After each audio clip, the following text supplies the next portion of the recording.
आज की इस वीडियो के माध्यम से आपका भाई चंदन एक बार पुनः इस वीडियो में आ चुका है। आप लोग स्क्रीन पर देख पा रहे होंगे एक मैं यहाँ पर जो एक स्टूडेंट चेक किए हैं उसके बारे में, लेकिन ऐसा बहुत सारे कैंडिडेटों के साथ हुआ है। तो आपको मैं जानकारी दे दूँ ये किस लिए है, आपका हम आपको डिटेल्स दिखाते हैं। सबसे पहले आप लोग चेक किए होंगे, जब चेक किए होंगे तो रजिस्ट्रेशन नंबर यहाँ पर दिखाई दिए होंगे, अप्लीकेंट नेम यानी आपका नाम दिखाई दिया होगा, और यहाँ पर आप लोग देखते होंगे, यहाँ पर आप लोग देख रहे होंगे इस बीच में पट्टी में लिखा हुआ होगा आपके ऑनलाइन आवेदन के स्क्रूटनी मेधा सूची में। यहाँ पर नाम मेधा सूची में नीचे होने के कारण ऑनलाइन आवेदन के दिए गए दावे के अनुसार आपका विवरण निम्नलिखित है, यानी ये चीज़ है। उसके बाद आप डेट ऑफ बर्थ, जेंडर, सारा चीज़ यहाँ पर देखे होंगे, और यहाँ पर देखे होंगे टोटल कंबाइंड मार्क भी दिया गया है। और एक चीज़ और नीचे में आप लोग देखिएगा, यहाँ पर स्क्रूटनी के पश्चात उक्त विवरण में संशोधन संभावित है। आप देख लिए, आपको मैं अब बता रहा हूँ सिस्टर, आपको मैंने आपको एक वीडियो डाले थे और एक नोटिस, ऑफिशियल नोटिस, उसमें स्पष्ट लिखा हुआ है। क्या लिखा हुआ है उस चीज़ को सुन लीजिए। 3 गुना कैंडिडेटों को काउंसलिंग के लिए बुलाना है, 3 गुना कैंडिडेटों को काउंसलिंग के लिए बुलाना है। अब ये 3 गुना कैंडिडेटों को काउंसलिंग के लिए बुलाना है, लेकिन ये स्क्रूटनी किया गया है। स्क्रूटनी का मतलब है हमने जितने कैंडिडेट को काउंसलिंग के लिए बुलाएंगे उससे ज़्यादा कैंडिडेटों का, यानी कि 10,709 सीट है, इसके तिगुना कैंडिडेट का अगर बात करेगा तो 32,127 कैंडिडेट हो गया। इतना काउंसलिंग में बुलाएंगे काउंसलिंग के लिए, लेकिन स्क्रूटनी जो किया गया, स्क्रूटनी के लिए जो मेधा सूची तैयार किया गया, ये 3 गुना से ज़्यादा कैंडिडेटों को किया गया। तो अप्रॉक्स यहाँ पर 33 से 34 हज़ार कैंडिडेटों को स्क्रूटनी किया गया। अब आप लोग देख पा रहे होंगे कि 33 से 34 हज़ार कैंडिडेटों को स्क्रूटनी किया गया, लेकिन काउंसलिंग के लिए बुलाया जाना है सिर्फ 32,127 कैंडिडेटों का।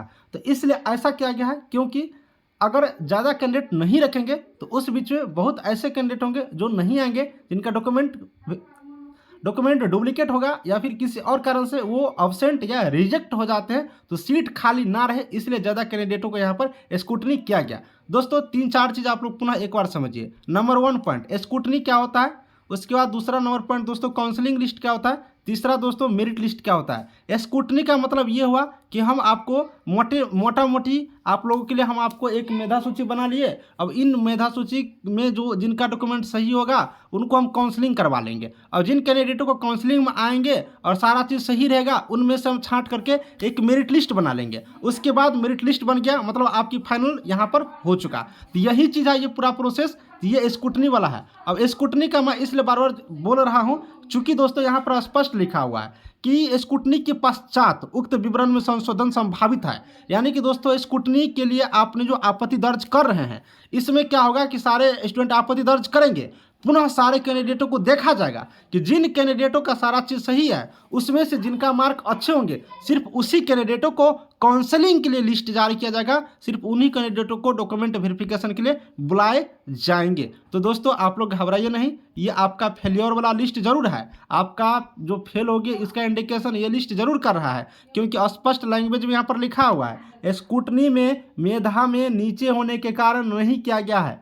ऑनलाइन आवेदन जो दिए थे उसका डिटेल्स यहाँ पर लिखा हुआ है, यानी कि आपका मार्क कम था इसलिए स्क्रूटनी वाला में ही आपका नाम नहीं आया है। लेकिन चिंता ना करें, फेरबदल हो सकता है। 2% उम्मीद रखिए कि जिन कैंडिडेट ने फेल कर दिए हैं उनमें से भी कुछ कैंडिडेटों का काउंसलिंग में नाम आएंगे। अब किन कैंडिडेटों का ये 2% के अंतर्गत आएंगे ये कहना मुश्किल है। चलिए आप लोग शायद समझ गए होंगे, इसलिए घबराइए नहीं, थोड़ा सा पैसेंस रखिए। अगर आपके होंगे तो आपका भी नाम आ सकते हैं, लेकिन 98% मैं कह सकता हूं कि ये जिनके पास आ चुका है वो फेल हो चुके हैं, उनका काउंसलिंग लिस्ट में नाम आने की चांसेज कोई नहीं है। 2% चांसेज है जो आपके आ सकते हैं, चूँकि यहाँ पर स्पष्ट लैंग्वेज में लिखा हुआ है कि स्क्रूटनी के पश्चात संशोधन संभावित है। संशोधन संभावित का मतलब यही है कि आपका अगर सारा कुछ सही है और जो कैंडिडेट का लिस्ट में नाम आ चुका है उन कैंडिडेटों की अगर गलतियाँ होती हैं और वो अब्सेंट हो जाते हैं तो आपको एंट्री करा दिए जाएंगे। तो आप लगभग सारी बातें समझ गए होंगे,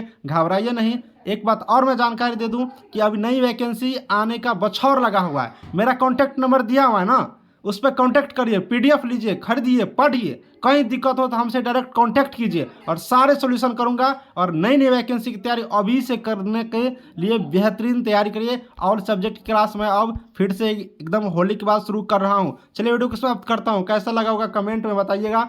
नेक्स्ट वीडियो जल्दी ही लेकर के आऊँगा, तब तक के लिए बाय बाय।